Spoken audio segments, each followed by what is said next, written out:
So, Greg, we have two things we can discuss.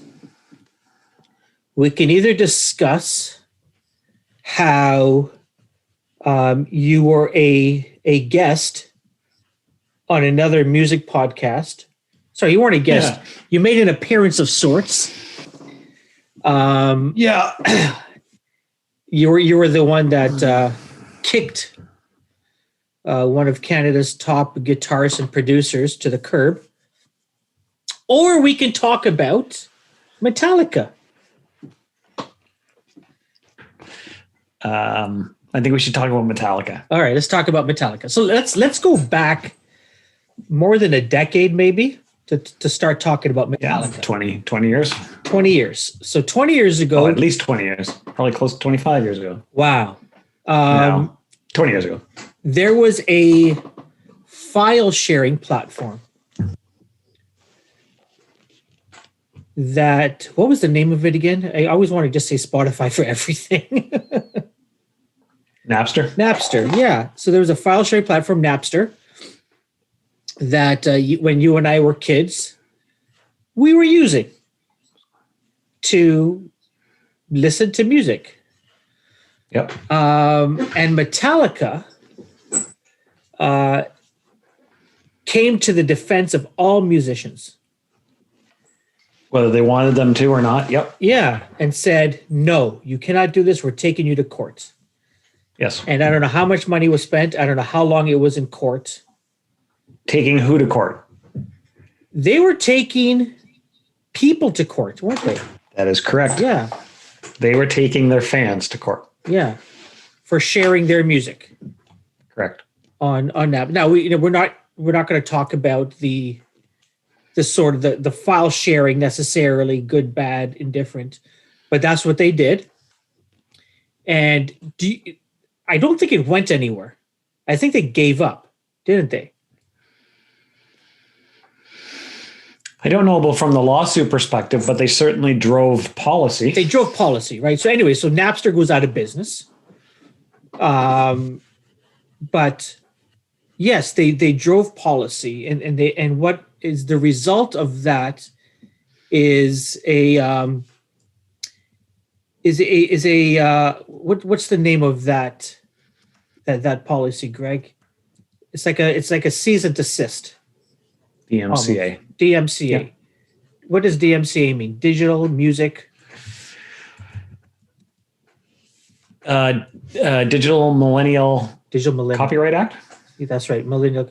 Not millennial as in like the kids, but millennial as in the kids. But it was born around the same time. Yeah, exactly. So that act essentially is, if you're going to, if a platform is going to play music, so maybe YouTube, as an example, is going to play music, they need to clear the rights, right? And we've seen, for example, we know that you could find music on YouTube, but we also know there are some YouTubers that also sometimes need to clear the permission, right? So somebody that you and I follow, Rick Beato, sometimes gets his videos taken down or gets his videos demonetized because he hasn't cleared with the rights holders or the publishers permission. Yeah. Essentially, right? But yes, but they can come from anywhere. The claims can come from anywhere. Of course, it would be sort of like if somebody released, similarly under DMCA, if somebody did a podcast and then they released a podcast episode about like a former bar, and then that podcaster just took a picture off of google.com and used that on their website, it'd be that kind of thing. You know what I mean? I don't know who would ever do that. No, who would do such a thing? No, I don't know who would do that. But that also follows under DMCA. Carry on. Carry on. Okay. I'm looking forward to this episode. Go ahead. So BlizzCon happens, and BlizzCon is a annual event held by put on by Blizzard, which makes video games, popular games such as. I thought they make those ice cream treats. No, that's Dairy Queen. Oh, okay. World of Warcraft, Overwatch are just a couple of those games. Very popular company. BlizzCon happens. BlizzCon clears the rights. They're given permission to be able to use their music, and they have Metallica as a guest act during BlizzCon.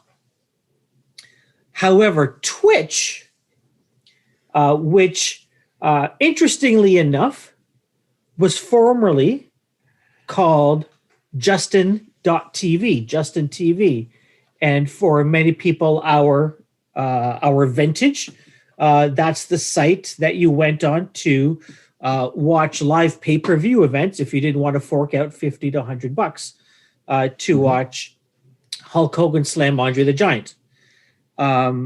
They're now Twitch, and Twitch is the place where people go to among other things, watch gaming content. And BlizzCon was being streamed on Twitch.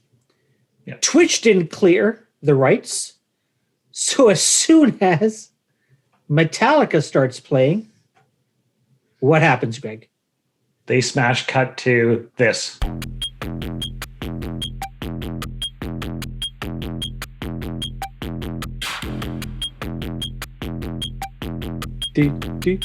Over top of. So you've got Metallica rocking out, and you've got 8-bit lounge music underneath. 8-bit, so or over top. So which is hilarious. It's poetic because the reason that, and I love Metallica, but it is poetic. It is like it just you couldn't have written a more poetic thing to have happened. Yes. So live, it got cut out. So they were still performing, but the music wasn't coming through. Oh yeah. But you can now watch them and play their music. I think at BlizzCon's YouTube channel, or elsewhere. I know it's now up. But I found it funny have you ever seen Metallica live? I have. Yes, I have. Oh, I have seen Metallica live at the old exhibition. Yeah. Yes, that was the first time that I ate pepperoni pizza, and the first time that I inhaled secondhand weed. Oh, look at you. Yeah. You had a good night.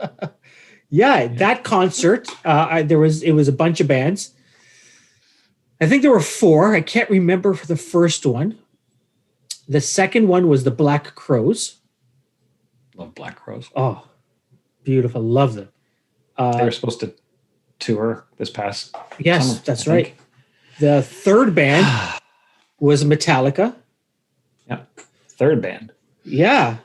And the fourth band, now this is way back in the early 90s. The fourth band was Aerosmith. Yeah.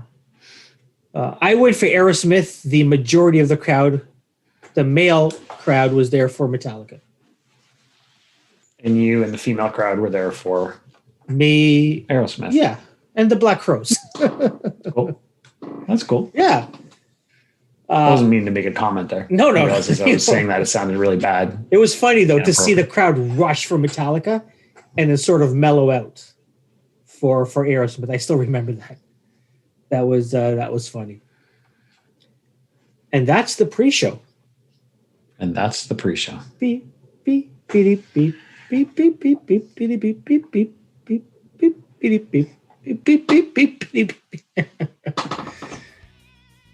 Hi, the following podcast is brought to you by Radical Road Brewery, the best craft beer in the heart of Leslieville. Find them at 1177 Queen Street East. That's Radical Road Brewery. All right. Well, I am Dany Miles. I am the drummer of July Talk, Canadian band. And I also do some production and stuff for other artists. And I'm in a other group called Tongue Helmet. But best known for being the drummer of July Talk. And I just want to say thank you for having me. Welcome to the Music Podcast.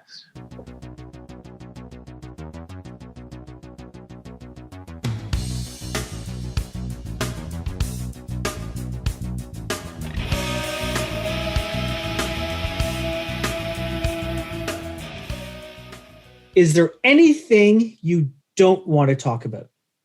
Mm-mm. All right. No, I'm not Billy Bob Thornton. I'm good. Whoa. Hello. I love Billy Bob, though. To be honest, Yeah. Bad Santa is like one of my favorite movies. He's also in Tombstone, which is a great movie. Did you know he's in Tombstone? He's like the Clint East. No, the Tombstone. It's Kurt Russell. Ah, yeah. What's and Val Kilmer. Yeah. And it's a 90s movie, and he's kind of like a chubby, bald guy. So he definitely... What's your Huckleberry? Yeah, I remember that line from that movie. Love that movie. I didn't know that. He's a chubby guy. Interesting. Well, he's definitely went through a transformation. I think around like just before the Angelina Jolie years. Yeah. I loved him in Fargo, the TV series. Oh, yeah. He was awesome. Oh, my goodness. I actually had a really interesting, I have like a Billy Bob Thornton connection. We're going to talk about that. Let me jot that down here.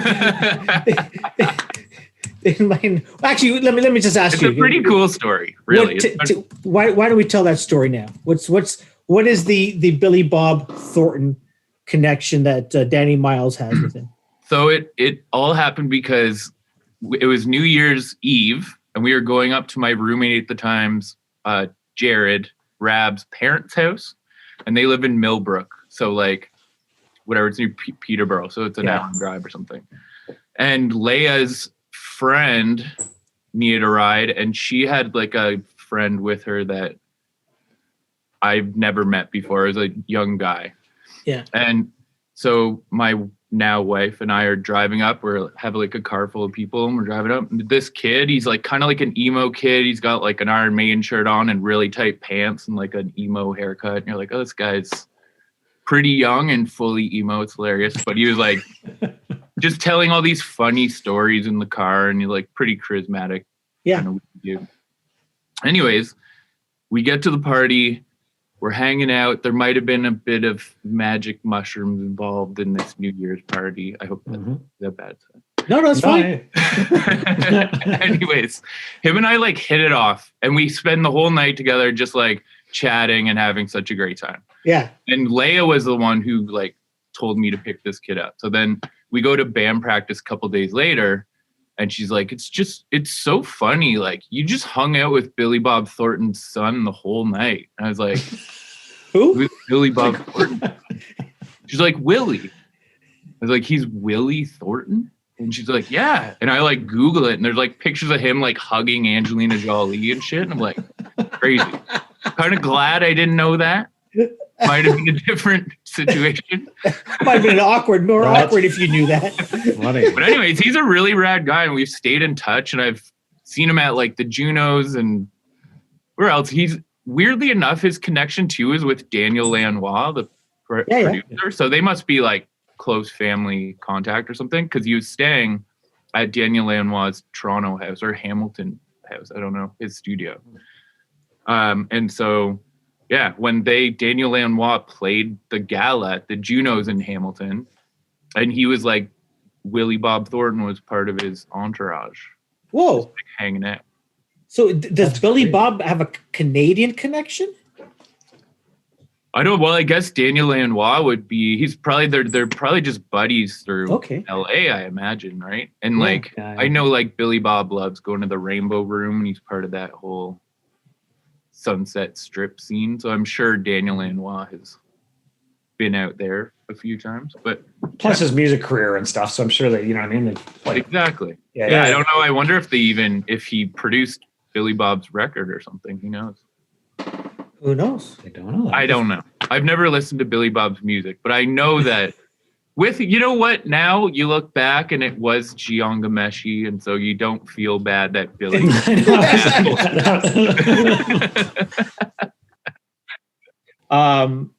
Greg's wife, probably every other day, shares pictures of birds. Right. from our backyard. Usually cardinals. I think it's a couple. There's cardinals that come out to my feeder outside my window here.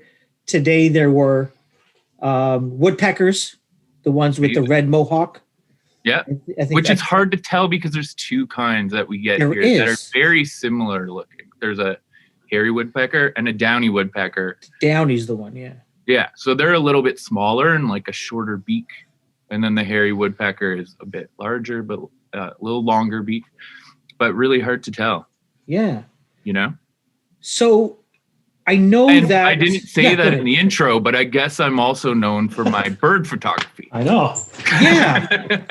So go to your Instagram, you certainly know that, right? Yeah, you go to the Instagram. Are you sure this guy's a drummer? He's not a National Geographic photographer, which you probably could be. I mean, some of those it's great photography are just outstanding. Great work. I appreciate that, and I mean, I really just I think I've been lucky and kind of got some great shots, but like those National Geographic guys, and I would love to do that, but those men, women, whoever, they spend 6 months in the field researching like one bird or one animal and finally get those like crazy shots. You know what I mean? And that's some next level stuff. And you go out one day. Definitely more of a hobbyist than like a National Geographic.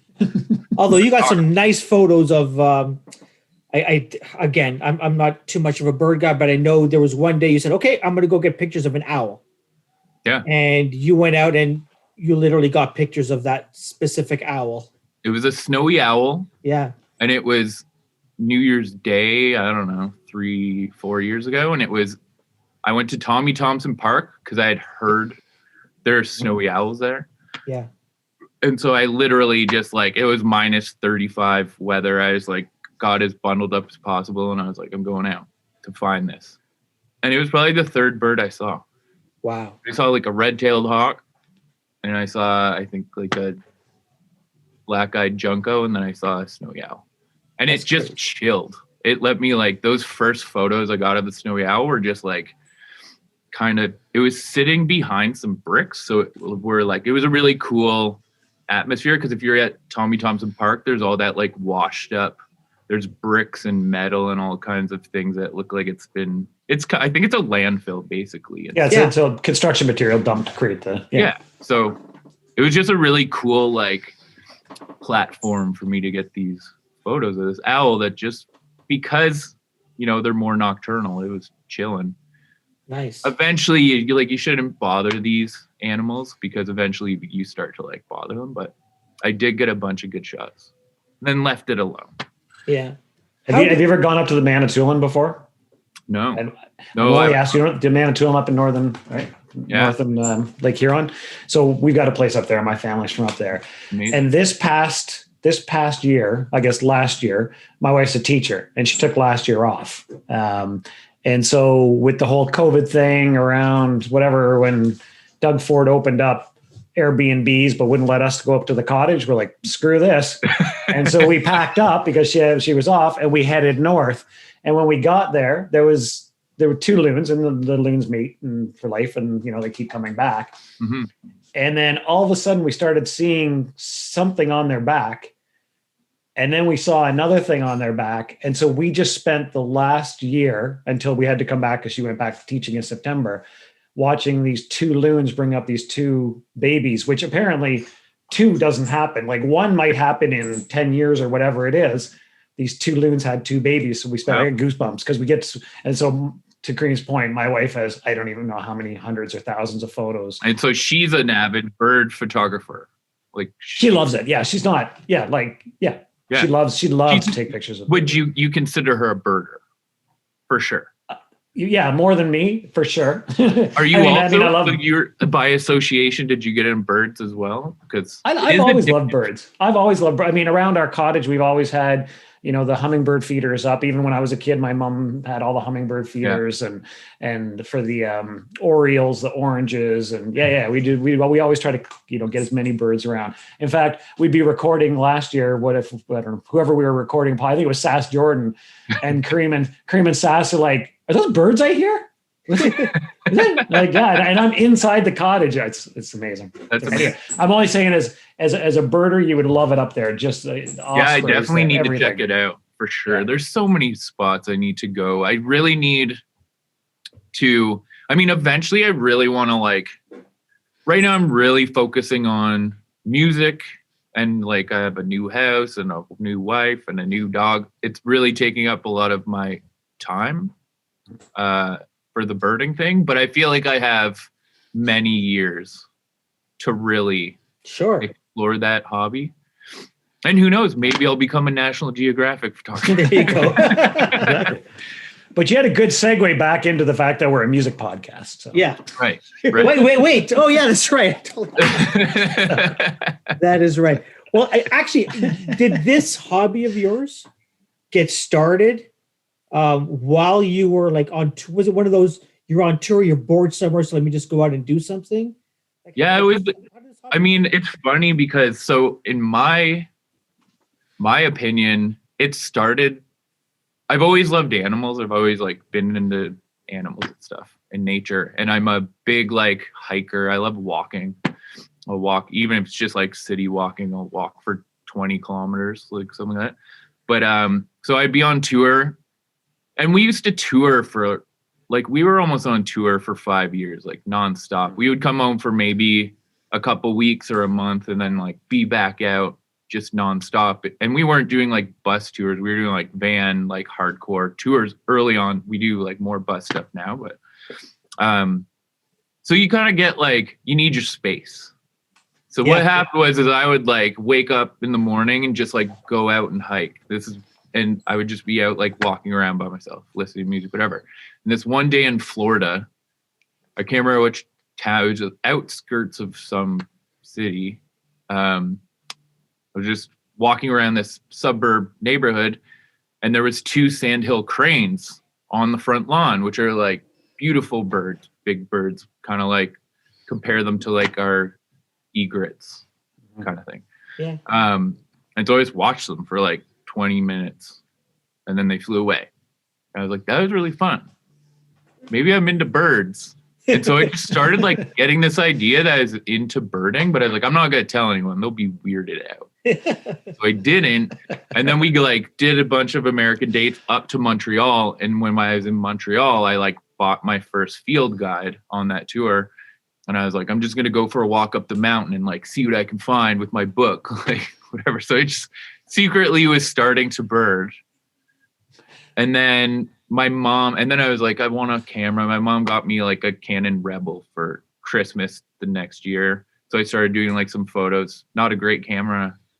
Good for beginners, but not great for birds. Like you really need a specific kind of lens for birds.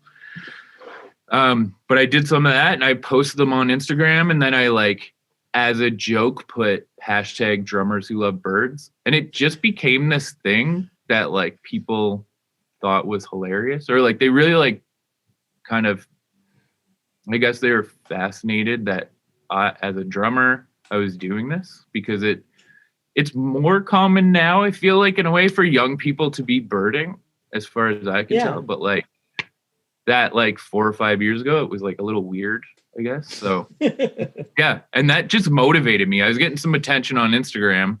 I was like, oh, this is just something I feel like I really like doing it. It's giving me a little bit of attention outside of the band, because as a drummer, you're like, I need more attention. And so, yeah, it really just kind of started that way, and then got a better camera, invested in that, got a better lens, started like really getting serious about it.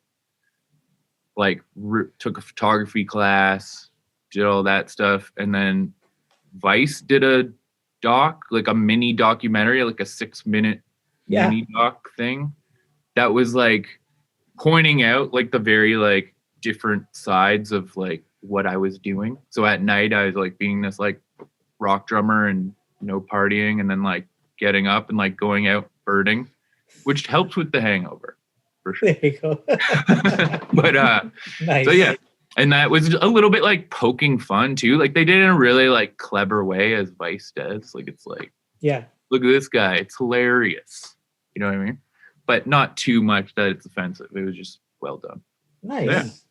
That's cool. So was that the discussion about how to get more attention when what was it that you shared something on your Instagram not too long ago about the original drummer party from 6 years ago? Was that the topic on hand? Is how the heck do we get more attention? It's pretty funny how like that became, because that started as a joke with like Jordan of YC Drums, who like builds my drums, and he's now become one of the biggest drum techs in Canada. Like the dude's he does like Billy Talon and Big Rick and Arkel. He's big. Like his probably main gig is teching for Tim Oxford of the Arkels.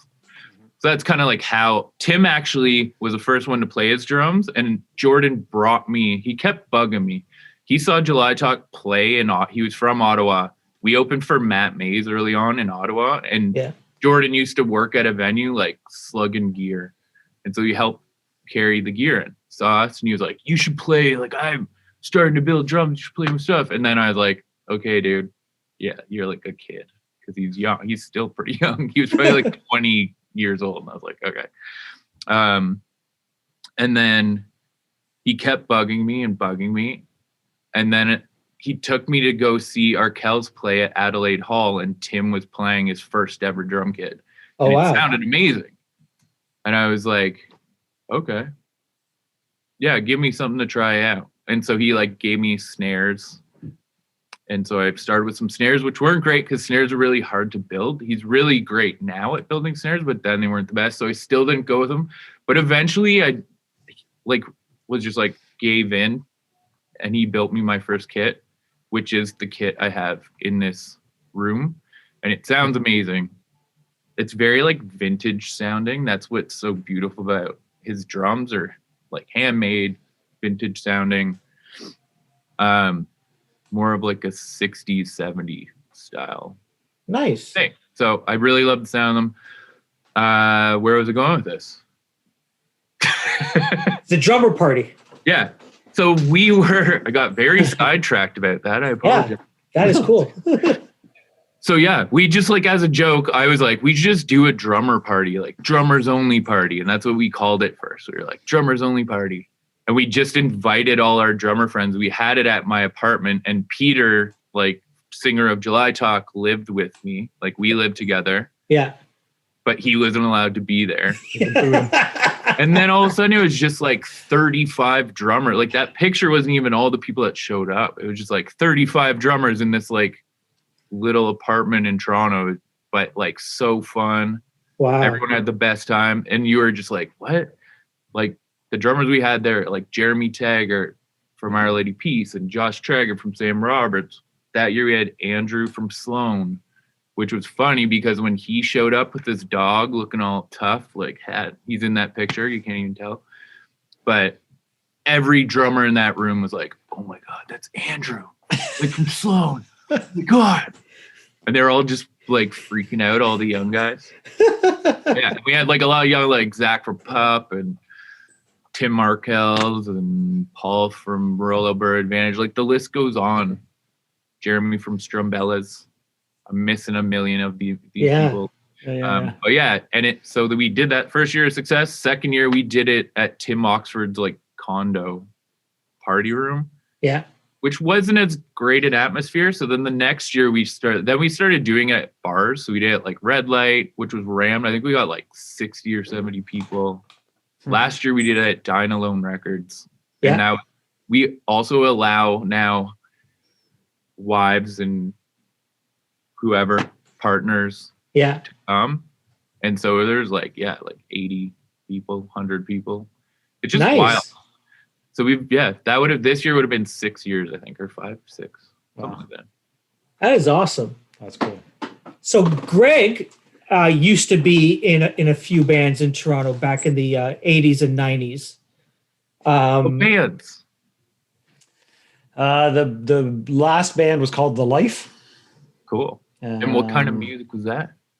The Life was funk rock, heavier, sort of boot saucy, kind of Peppers kind of thing. I remember Boot Sauce. Yeah, Boot Sauce. Love Boot Sauce. I like that. Yeah. Bull? Is that the record? That was like their big Bull. Yeah, Bull. There's Bull. There was Brown. Right. Brown was the follow-up, or either way, they were the other way around. But anyway, This was all like I remember this because my mom had Columbia House.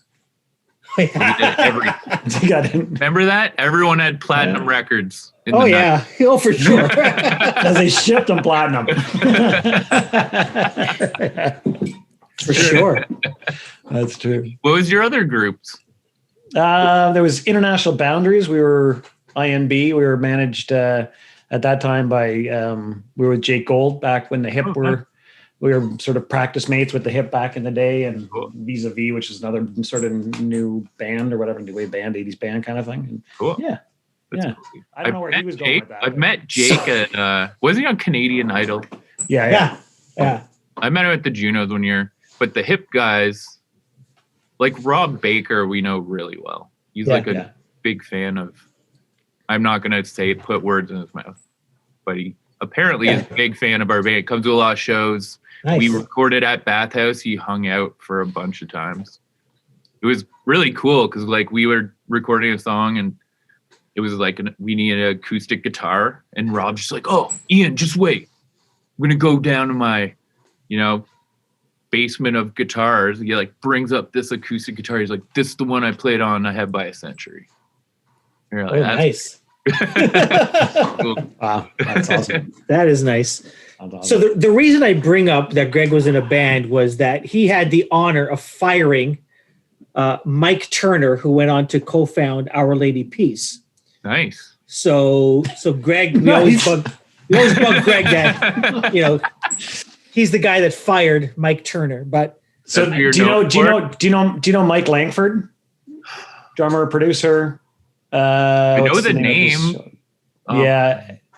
Anyway, he's worked with Mike back when they had Pocket Studios, and I think he worked with like when Mike was doing stuff with Edwin and with Crash Karma and with Pete L'Esperance when they had Lilith Fair. And anyway,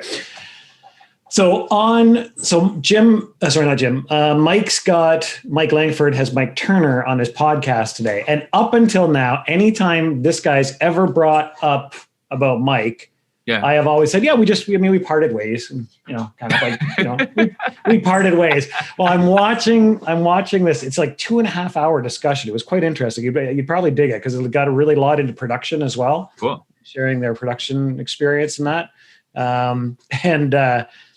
And so I'm watching and they're going through Mike's history, and Mike goes, and then there's my band, and it was all my good friends from high school, and we're all buds and blah, blah, blah. And then they fired me. My friends fired me, and my heart sank. I'm calm on the phone to my therapist going, "Hey, I got to book you in. I got to book you in a session." Because it was like I had my heart broken. And like it was more guilt. You know what I mean? Yeah. Anyway. Well, he was a bit older, right? Than the other guy, especially Jeremy, because Jeremy's like quite young. Wasn't he like they actually talked about that in the interview where Mike was saying he was 29 at the time, and I think Jeremy was 17 or something. Yeah. Like I know I've heard stories that he couldn't get into bars and shit. Like they had to help him get into the bars for shows. To play. Yeah. So Dany, the question to you is have you ever been fired or had to fire somebody from a band? I've never been fired from a band, but like as a drummer, are you not always just, unless you're some sort of egomaniac, I think or maybe you're just every musician is like run by fear of potentially losing your job.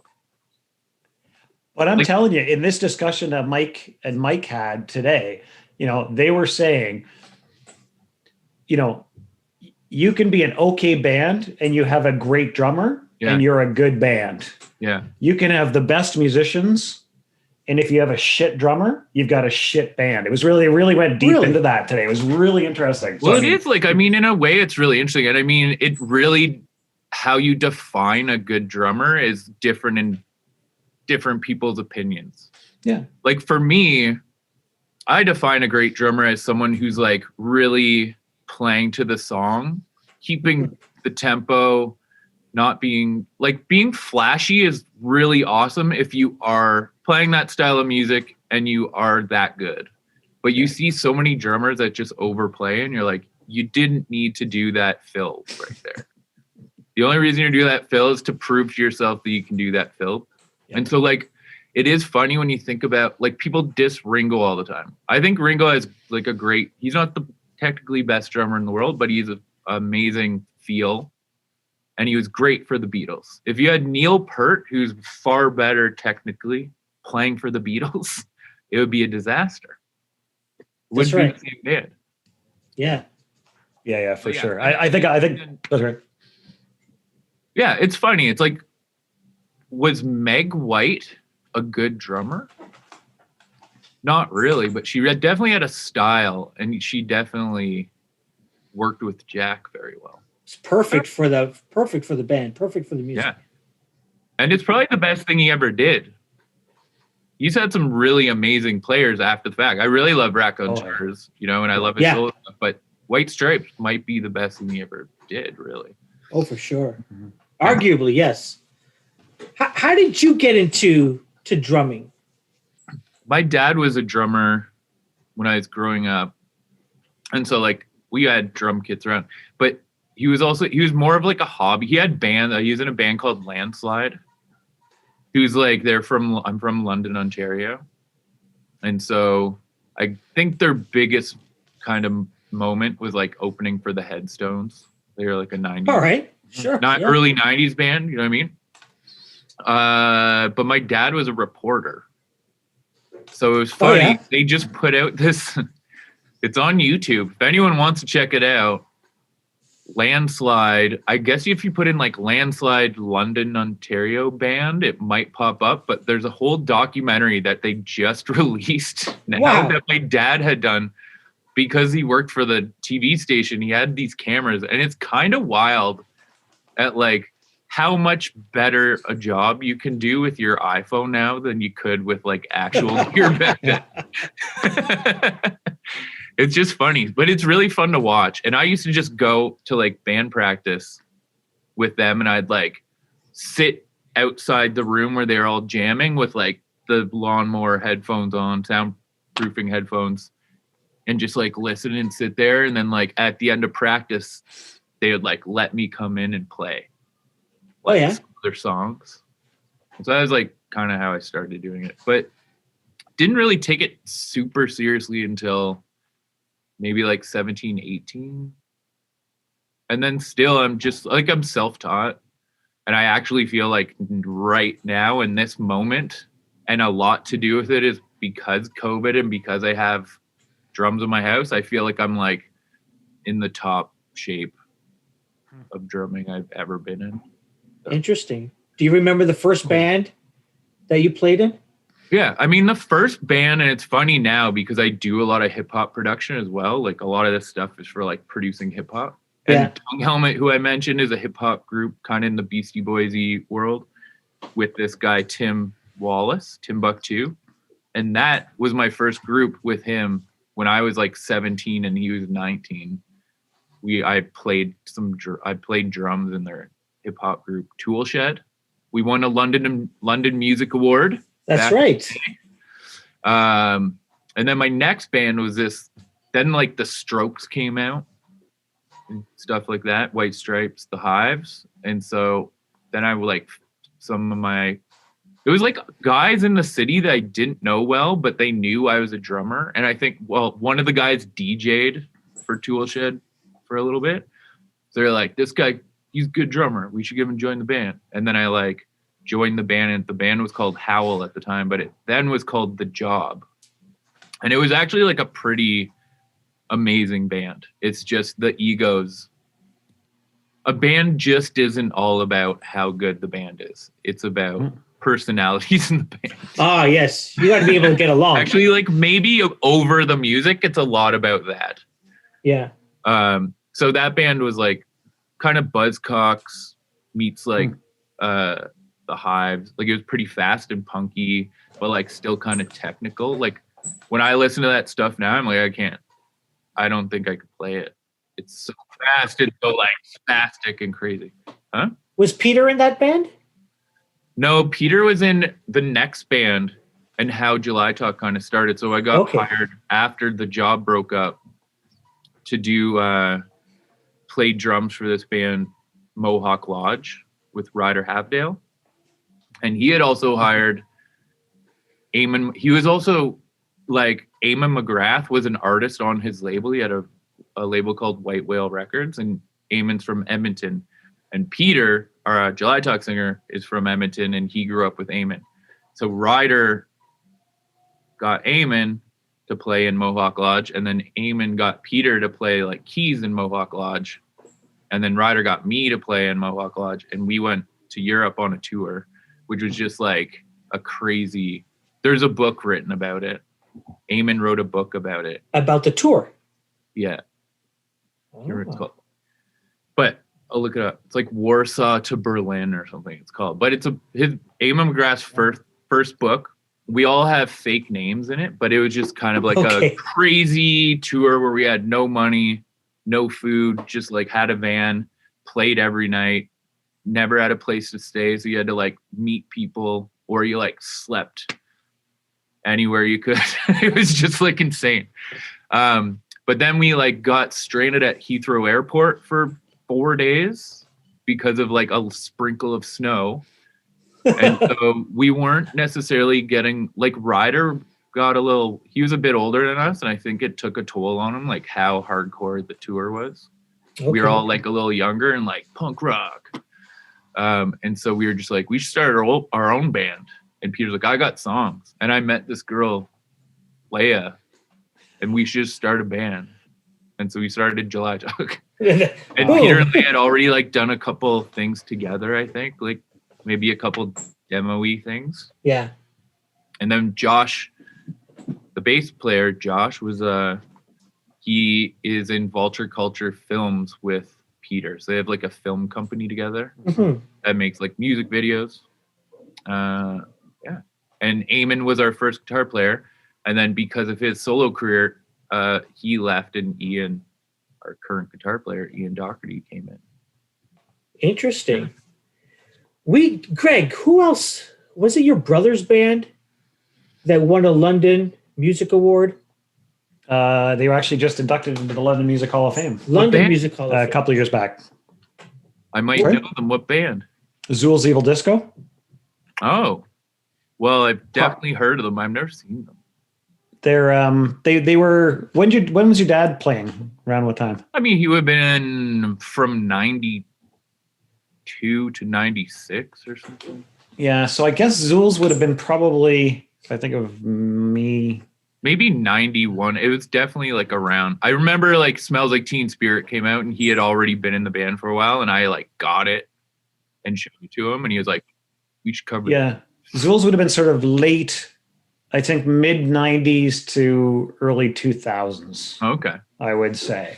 And they were funk rock kind of. I remember talking to Strombo about it, and when I said, my brother was in a band out of London, and he's like, oh, what band? And I said, Zool's Evil Disco. He goes, are you kidding me, man? The most funky ass P-funk band out of London you could ever imagine. They were just like costumes and over the top. And anyway, so about 3 years ago, I guess, 3 years ago, they reunited. 3 years ago, 4 years ago, they reunited when they were inducted into the London Hall of Fame, and they had the show at what's the bar that they played at? The big is it the Music Hall or whatever? London Music Hall. That makes sense. London Music Hall. Yeah. And the Hall of Fame's in London Music Hall. Yeah, I've been like Mario Sarcelli, who's kind of like heads the London Music Awards, has been incredibly. We've become pretty close friends lately, so he's done some really cool stuff for us. Tongue Helmet won a London Music Award. I've won 3 now. 3 London Music Awards. I've won 3 London Music Awards now. Oh yeah. Each build, Toolshed. The Job didn't win one, so I missed a band. But Toolshed, July Talk, and Tongue Helmet have won them. So July Talk, is it because you're from London? That's how you guys qualified, or? We won. I mean, that probably had a bit to do with it. Okay. In a way, like, I don't know. They have a category for Best Ontario Band or something. Oh yeah. Fair enough. So yeah, I think it's like, yeah, they have like bands like Arkells and Glorious Sons and July Talk. You know what I mean? None of them are. Actually, Nick from Arkells, the bass player, is from London. Okay. I just realized I made a mistake. They were inducted at the London Music Hall, but they played at, and I can't believe this place is gone. Call the Office. Yeah. It's so sad. I can't believe that. I mean, Tongue Helmet played there actually like right before COVID-y, kind of like the summer before COVID. I mean, if the place needed a lot of work and it had a new owner who was really trying his best to keep it alive. Yeah. So it was like a little tough. So when it did close, I was not like, it was incredibly sad. And I think that a huge part for me that's going to be really sad when COVID's over is that the music venues were already dying because the rock genre is it's at a pretty low point right now, I think. Not quality wise, but actually popularity wise. And so the venues were already closing, and now it's just like they're all closing. Like This Ain't Hollywood and Hamilton's closed, and Mod Club. I'm all hoping, the office. I'm hoping that there's, I don't know. We've talked about this with a few guests. Like I know a place like Mod Club probably won't be able to open up again just because of the value of the property. But I'm hoping on the flip side of this, there are some young enterprising people that are going to come up with something new. And I also wonder what, I've been waiting for the next punk or the next grunge to happen, and it's gone on way too long for something significant. It should have happened already. Totally. And to be honest, it's a different landscape, I think, because I do follow a bunch of bands that are like crazy good. There's a really cool scene actually going on in the underground rock scene. So you have bands like Idols from England, who are quite popular, but not anywhere near what like a Nirvana, obviously. No one's like that. And you have Shame, Parquet Courts, Fontaine's DC. Like there's all these like really cool, and they're all some of these bands are like young, like they're like 19, 20-year-old kids, but they're just like, it's a throwback to like early punk, kind of like new wavy stuff, but with a new twist. And you're like, we should have it right now. Like you look at every 10 years, there is pretty much a new rock revolution, and we missed it. We missed the last 10 years ago. There was supposed to be one 10 years ago. Yeah, we missed two now. There's supposed I guess to be we have one missed now. it. You're right. Missed two. Yeah. Because you had the Strokes in the early 2000s. You had Nirvana in the 90s. Like it's like we didn't have anyone in the 2010s. And I think that's because technology is really taken over in a way. And it's kind of funny because I fought it for a long time. I was like a rock purist type of guy. And then I was like, you know what? There is some really cool things happening in the world. Like I'm a massive hip hop fan. I just am going to say though, I'm not a massive trap rap fan of what's going on. Like I heard the news, I checked it out because it like popped up on my YouTube or something, but like the new 6ix9ine, I can't remember. Whatever, he has the rainbow hair or something. 6ix9ine, I think it's called Zaza. It's terrible. It's like this rap has there's nothing good about it. Production's shit. The lyrics are super dumb. I love band, like it used to be like, you look at like Public Enemy, Tribe Called Quest, De La Soul, Beastie Boys, I don't know, like all these bands, like they said something. They were innovative. They were doing something. Whereas now I'm like, I'm trying to find it. I'm giving it a chance. I really am, but I'm not finding it. And that makes me old. I know. That's funny. Sometimes you have to admit it. That's part of the healing process, Dany, for sure. Yeah, I mean, it's funny. I got a job here. I work at Collective Arts, partly because like I was just bored, and also I wanted to like come into the city and like, do something cool with Hamilton. So I got a job at Collective Arts, and I work in the retail store, which is still open. It's because it's like the LCBO, essential service. But I work with a lot of like young, like 22 to 29, and you're like, they don't give a, they'll just tell you how old you are. It's like, you're super old, dude. I'm 39. I am old.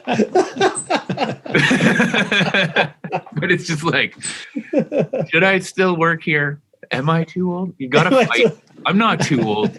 I can work with these 22-year-olds. We have a segment called Lost Venues, and you brought up a couple of a bunch of venues that are either closed or closing down.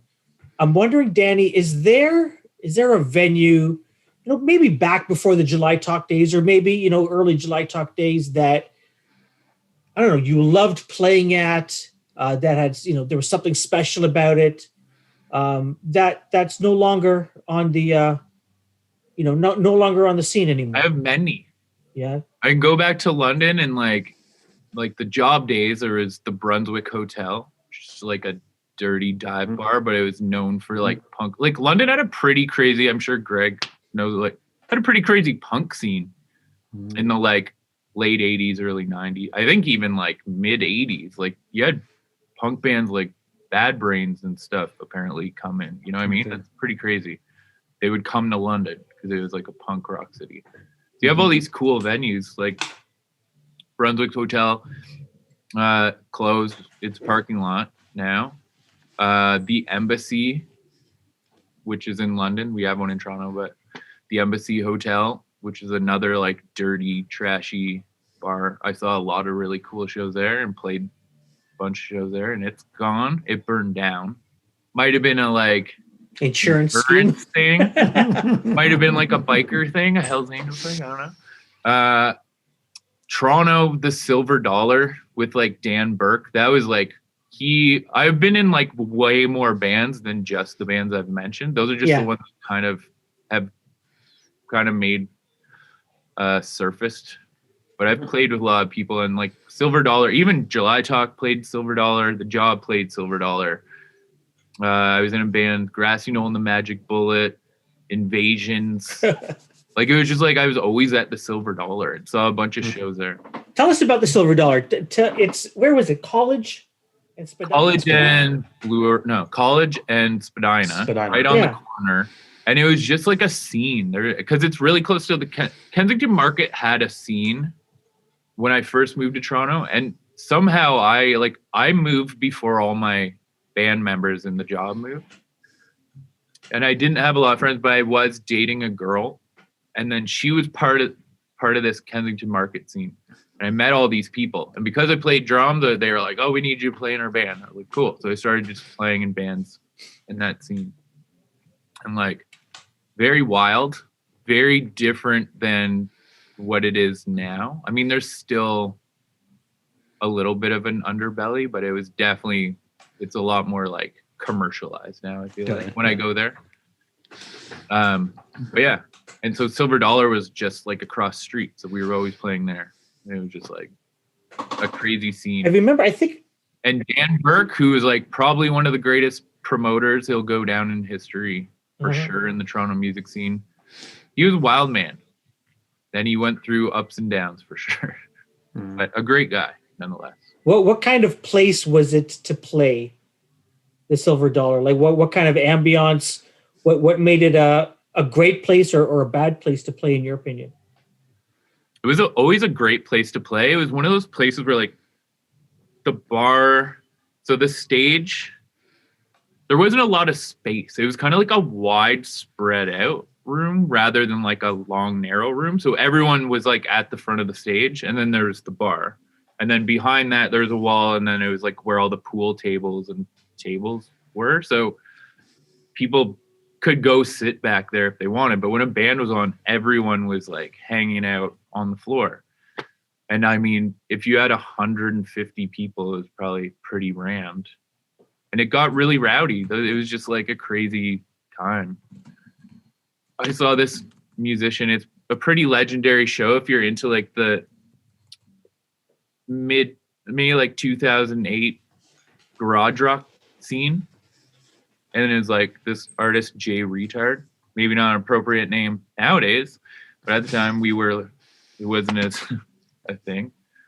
Was supposed to be the savior of rock. He was supposed to be the guy, like Spin Magazine named him maybe in 2010, this dude's gonna like bring back rock, like to a mainstream thing. But he just had a lot of like drug problems and ended up dying of a heart attack at like 29 or something. Probably drug related, I would say. Yeah. But saw him at Silver Dollar, and it was the most packed show I've ever seen at Silver Dollar. The whole thing was rammed, definitely illegal, like over capacity. And he like played, and everyone was just pumped because he was like hot underground artist. And he like started playing one song, and someone unplugged his guitar pedals, and he was getting all pissed off. And he like plugged it back in, and he's playing, and someone gets up on stage, and everyone's going crazy, stage diving.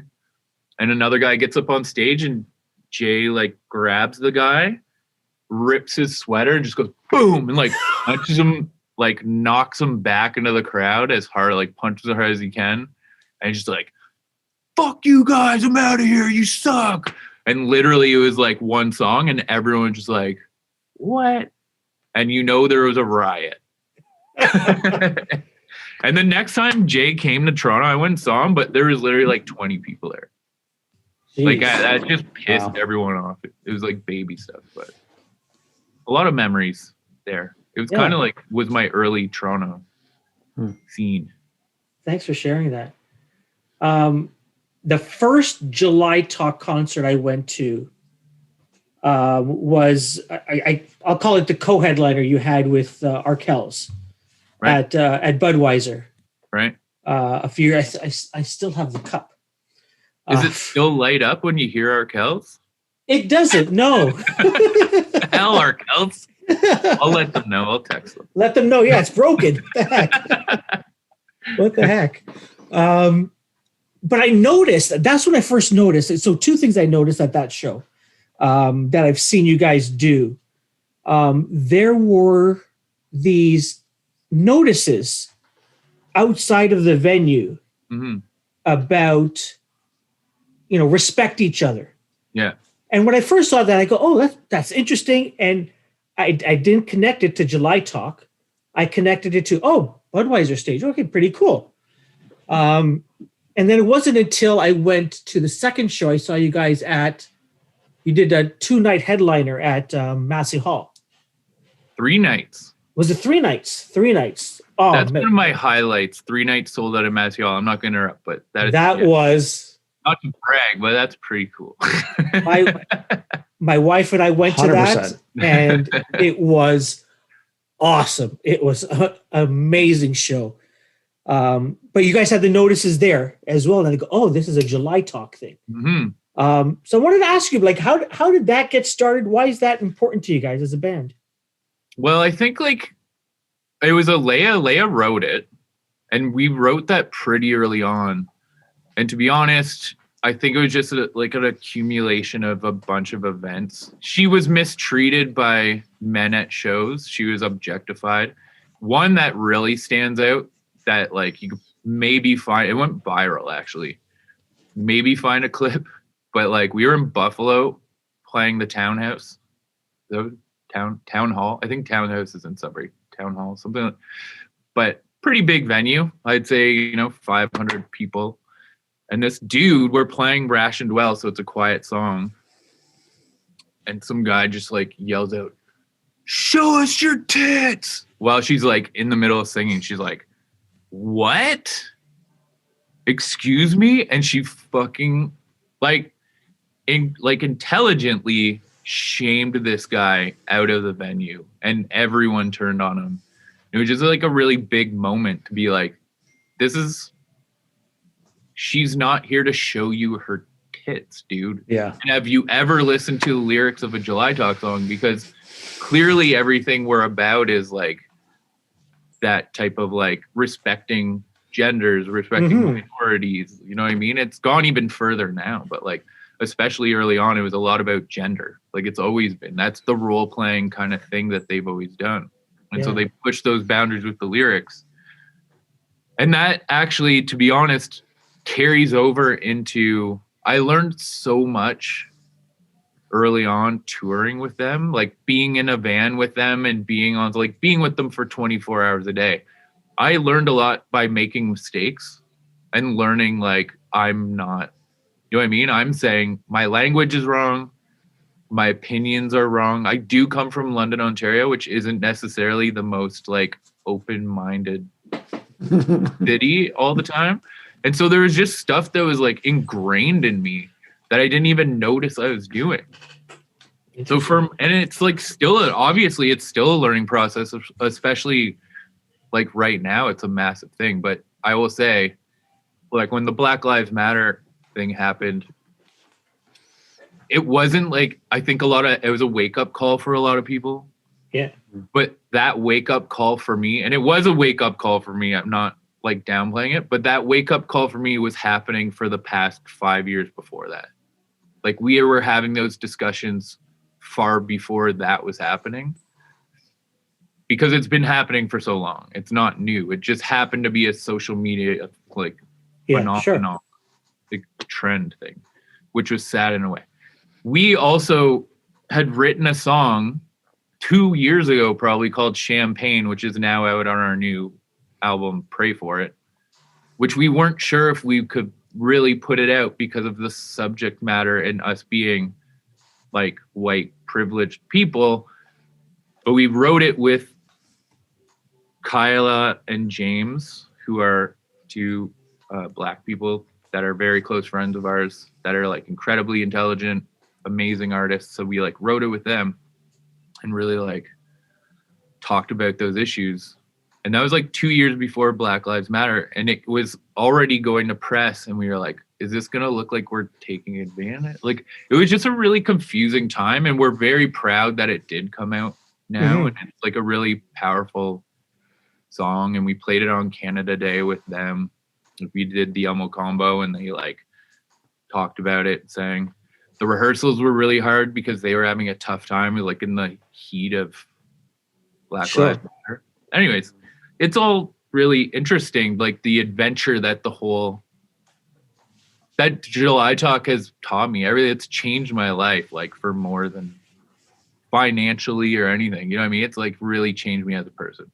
That is awesome. Another thing that that caught my attention was I saw it at the Budweiser show, but I remember Leah interrupting Peter before the Massey Hall show started, at least the one that I went to do a land acknowledgement. Oh yeah. I think Peter's about to get into song, and Leah just tapped him on the shoulder, touched him on the shoulder, and he was too hyped up. Yeah, you were at the first show, I think. Probably was that the first one? Yeah, maybe.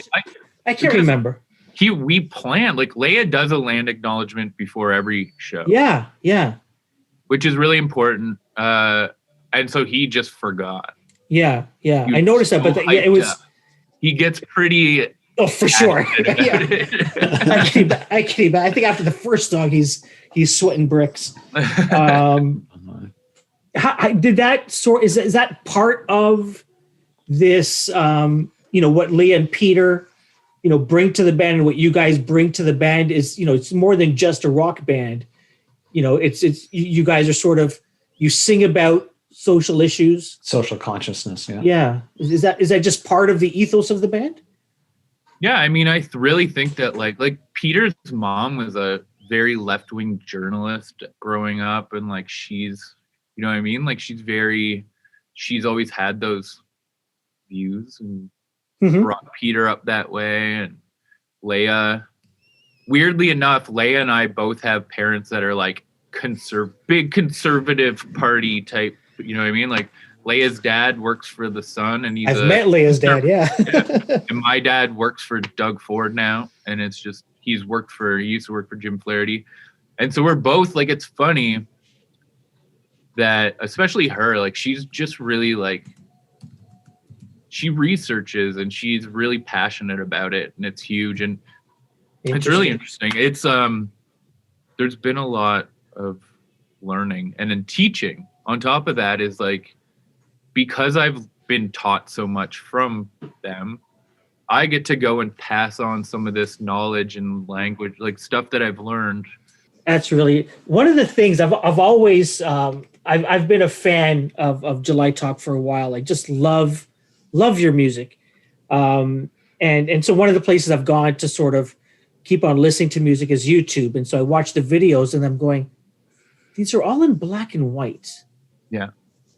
And then you guys put out a video. Is it the news? I can't remember which one it is. That's in color. Like all of a sudden it comes in color. Yeah. Okay, so tell me the story. There must be a reason why black and white, and now you've got to. Well, it was just like it was especially like Peter.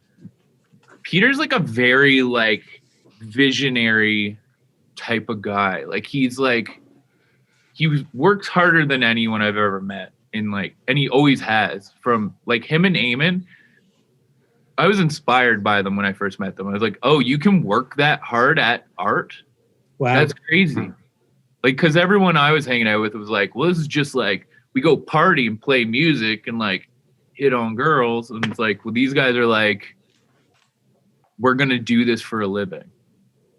And they did, like, put their money where their mouth is. And Peter works so hard and he really just has a vision. And so early on, it was like a vision that everything's going to be black and white. Peter, Leia, more like masculine, feminine kind of thing. And over time, things have changed. And now it's like, to them, especially because they're singing those lyrics and stuff, like Leia doesn't want to sing Paper Girl anymore. It's like one of our biggest songs, but because of the lyrics, she's like, I don't want to sing that song anymore. I don't agree with it. I don't think it's good. Wow. And so we have played it like at the drive-in shows in summer, we played it, but like there's slight lyric changes and stuff like that. And so the new, like, it's just band growth. We've been together for 10 years now. I don't know when the anniversary was, but it was like February. And so this past February? Yeah. So our first record did come out in 2012, but obviously we didn't just start when our first record came Of course. Yes. Yeah, for sure. So Dany, I got a question for you that we'd like to sort of, finish off our discussions with. And before we get to the music part, what we'd love to know, because people really dig learning about new stuff, is what's in your earbuds lately? What are you listening to that maybe other people aren't? Well, a lot of those bands I mentioned that were like the Rock Revival, Idols, and Viagra Boys. Sounds like a crazy name, but they're a really interesting band who are like pushing. It's kind of like an ironic name, to be honest. They're Swedish, really cool band. I'm listening to a lot because I'm working on like just decided to work on like an instrumental type, hip hoppy type record for fun. I'm listening to like the new Madlib record is really cool. Can't remember what it's called, but it just came out like a week ago. Cool. Always listen to hip hop. Honestly, like Jay Dilla, Tribe Called Quest. That stuff never goes away from me. I always listen to it. Nice. I still love Nirvana. As cheesy as that might be to some people. Not to me. Just stuff I grew up on. I really actually listen to like a lot of different styles of music and my wife listens to like pop stuff. Like I'll listen to Miley Cyrus and Bruno Mars. Have you Michael heard Bublé Christmas never stops playing? Of course. Does your wife have the the rock album that Miley Cyrus did? Like the new one? Yeah. No, she doesn't have any vinyl she has Bruno Mars vinyl, but and Michael Bublé. She also likes other like indie stuff for sure. Really into Phoebe Bridgers right now. If anyone like a lot of the younger people are into Phoebe Bridgers. He's like really beautiful, slow, folky stuff. Yeah. Awesome. No, the new Miley Cyrus is great though, but we just listen to it on Spotify. She's got a rock voice for sure. She's awesome. She's actually like one of my favorite, not necessarily because of her music, but we did a tour with Against Me years ago when Laura Jane Grace had just transitioned. So the singer of Against Me was a man, and then now has transitioned to be a woman. And so it was really just fascinating. And Miley Cyrus had just had Laura Jane Grace and Joan Jett come do a backyard session, which wasn't released at the time. Laura Jane Grace, we were just hanging out. She's like, you should check this out. Miley Cyrus is so awesome. And so they did Replacements Androgynous. Just an amazing cover. Check that out on YouTube.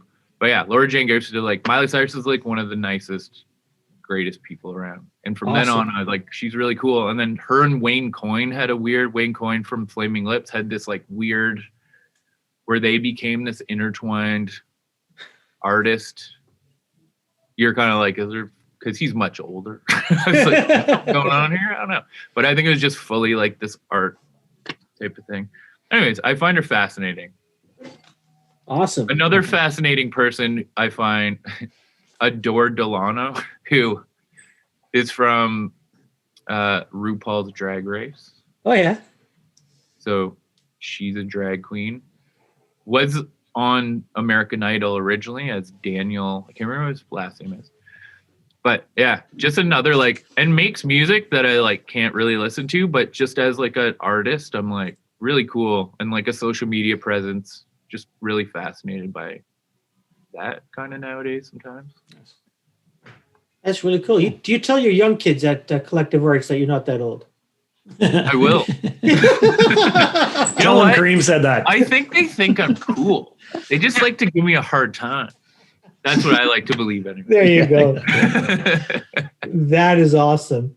Dany, before we wrap up, would love to invite you to play whatever, whether you want to do some drums or keys or guitar or I whatever. can do some drums. I mean, let's see if it blows your head. Yeah. All right, let's do it. Okay. I'm just going to move my computer. Sounds great. Woo. Sorry about that. Can you see? What am I looking at? Yeah, I can see that. There we go. You see them there? Yep. You can see me? Yep. We can. Kind of dark. I don't know. Do some. That's not going to work, is it, Greg? No. I don't know if he can hear us.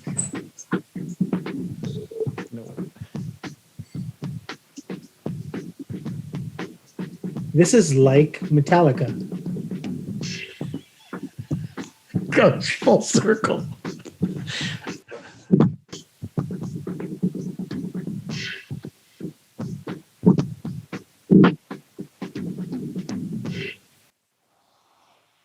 Dany, can you hear us? Yeah.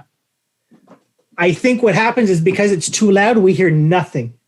Wow. Did you watch the Metallica video on Twitch the other night? Oh, that's a whole other. No, what basically happened was Twitch was afraid of having a DMCA violation against them for playing Metallica, so they did 8-bit lounge music over top. So we couldn't hear you, but all we're picturing is that 8-bit lounge music. I don't know what to do. I don't feel all good. like I'm good enough at other instruments. Show that off. That's hilarious. That is perfect, Dany. That is fine, man. Well, tell everyone I apologize that I'm just too crazy. When no need to apologize. when we're done with lockdowns and COVID and we're out able to go to concerts and shows, we'll have you back. Amazing. And we'll properly mic up the gear. That sounds great. And have you do that. Awesome. Dany, thank you so much for coming on. We really appreciate it. Yeah, so fun. Thank you. Awesome. Let's do this again. Let me know. Absolutely. All right. Thank you so much. Cheers. Take care.